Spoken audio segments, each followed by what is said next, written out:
চাউল উঠাইলেন, কোনো অসুবিধা হয়েছে উঠাইতে? না, কত করে রাখছে? 450। 450।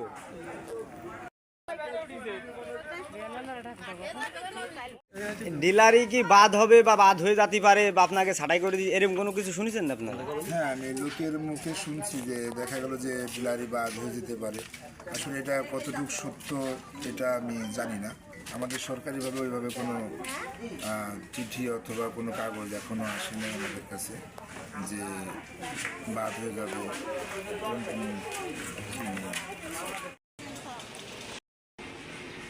কথা বলেন, আপনি তো অনেকদিন ধরে চাউল উঠুন, কোনো সময় কি কোনো সমস্যা হয়েছে না? ওই নাই কাকা, এই যে চাউলের কাঠ তো পান, এই যে চাউল কোনো সমস্যা কি ভাই? ডিলারের দ্বারা কোনো সমস্যা না না না, বা এই জায়গা দেওয়া সিস্টেমের? আমাদের আরো বাড়িতে ফোন করে আনায় দিয়ে দেয়। ও ফোন করে নিয়ে আসে? আচ্ছা যাক, ঠিক আছে।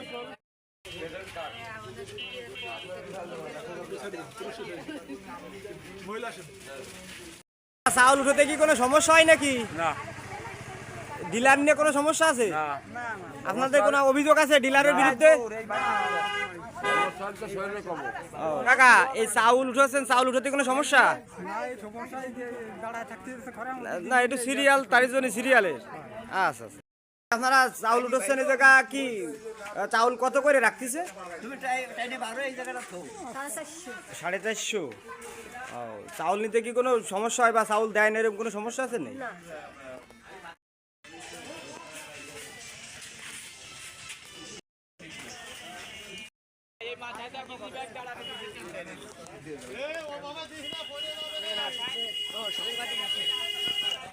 ধরে চাউল উঠাচ্ছেন, এই চাউল নিয়ে কি কোনো সমস্যা আছে? কোনো সমস্যা এই পর্যন্ত পাই নাই। আপনাদের চাউল কি, আপনাদের চাউল দিই না এরকম কোনো মাস আছে যে এই এই টিভির আমাদের চাউল দেওয়া হয়নি নাকি চাউল দিয়েছে সব চাউল আপনাদের? আপনাদের কি কোনো এরকম কোনো অভিযোগ আছে? থাকলে বলতে পারেন। ডিলার নিয়ে কি আপনাকে কোনো সমস্যা আছে না?